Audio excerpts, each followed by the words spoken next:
All right, checking in with us now, Tim Doyle, of course, to recap Game 2 and some of those picks. But let's start about the game here, third quarter. The deciding factor so far in this series, as we've seen, what did you learn from the Warriors and maybe the Celtics, what they couldn't do alone in that quarter?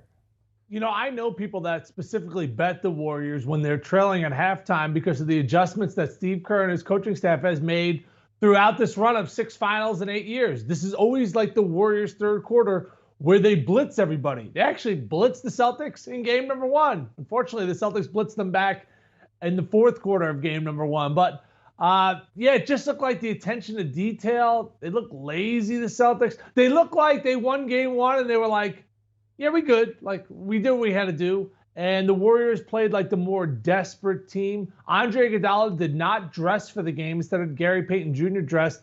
And he told his team, he gave him a pep talk there midway through the second quarter. He said, guys, we're not down 15, we're down 5. Like, let's play a little bit more relaxed. And I actually thought that changed the game for Golden State. They needed that win, Brandon, and they got it. They got it, and it definitely paid off there. Speaking of paid off, I didn't see you wave your hammer today, so we got to talk about some of those picks you had coming into the game. Yes, I know. It's look, they're not all bad, but let's start with the misses here. The Celtics, you had the team total 105.5. They scored 88. Then you also had them +4. Let's talk about those picks, Tim. Let's break those down. Okay, so here's the deal. I picked the Celtics in 6 to win the series, plus money in the series.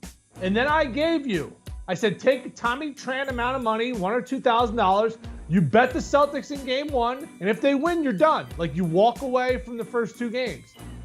Because if they lose, you come back in game 2. Now, they won game 1, so game 2 became, for me, very hard to handicap. Because you had to figure that the Warriors were going to win a few games in this series. But yes, that's a huge miss on my behalf. And actually, to be totally transparent, I bet the Celtics money line in the first quarter. And they were up 10 points in the first quarter.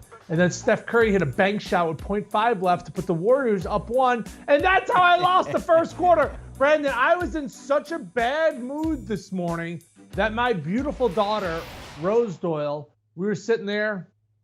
Daddy was drinking his coffee. Rose was eating her Cocoa Puffs. And she said, Daddy, she goes, what's your favorite part of Frozen? And I said, when the parents drown. Because they go on a boat ride. And, like, I was just in a bad mood this morning, Brandon. Like, I'm sorry I, like, maybe scarred my daughter for the rest of my life, but I was just upset. Yeah, you did. You did. Way to kill a Disney movie. That just went straight downhill. That's a memory she's going to have. Thanks, Dad. Appreciate that. But look, it wasn't all bad for you. It wasn't all that bad. You did have Klay Thompson under 19.5, so that worked for you. Yeah, you know, I am targeting Klay Thompson right now.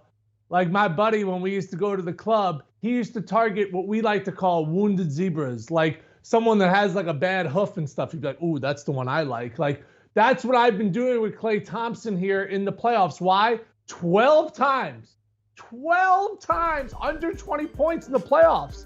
You know, I think that we have this reminiscent moment of like, well, he has that game 6 in him. Sure, he's going to have a blip every once in a while. We're talking about a Hall of Fame player, but he's clearly not the same guy, and he gets the same respect at the window. People love betting his over. You see, he just does not have the same explosion. He has a tough time putting the ball on the floor and scoring. So every time he's on the catch, you know, basically every time he catches the ball, there's someone right in his face. So they're going to force him to either dribble and pull up or dribble all the way to the basket. And at this point in his career, especially coming off all these injuries, I always say this, I root for the guy because he's overcome so much adversity. But man, I love betting against him because I've cashed a lot of tickets. 12 tickets so far in this postseason, Brandon. Yeah, Klay going 4 for 19 and shooting just over 21% in that game. So, of course, you're right on that one. So he had a bad game. Jason Tatum, a rebound game based on what we saw in game 1. I think he had 12, had 20. This one, the over 26.5 hitting for you. You know, interesting. It was 28.5 in game 1, and he struggled in that game 1. He was 3 of 17. But what he has always done in the playoffs, because he had some poor games. He had a poor game against Milwaukee. He had 10 points, bounced back with a 30 spot. He had a poor game against Miami, 10 points, bounced back with a 30 spot. And what did he do here? Bounce back with a nearly 30 spot. So I was surprised that the line adjusted that much. You know, Golden State was really selling out, sending 2 guys towards him. That's why he was in the double-digit assist range in number one, but this guy's a fantastic offensive player. They just threw the ball away too much. That's what it really comes down to.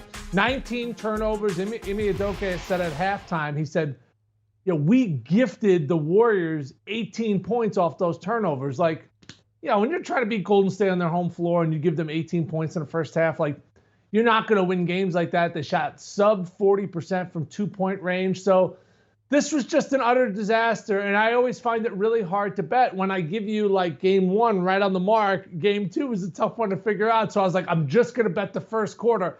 I even lost the first quarter. That was an all-timer. I don't know how I lost that. Steph was like Peyton Pritchard breaking him down. I'm in my kitchen, like eating Breyer's ice cream. Like, come on, you can't make this one. Banks it in. I lose the bet. Game two is a disaster, but oh well. Game three right around the corner, my friend. If we learned anything, try not to put so much green on the green. As we head into game three, we might see how that pans out. And try not to ruin the kids' movies as well. That's another thing we learned today. All right, Tim. All right. Do you want a sports network that delivers everything that matters about the game? The highlights, the picks, the instant analysis, no yelling, no fake debates, no politics. Hit the subscribe button and never miss a moment.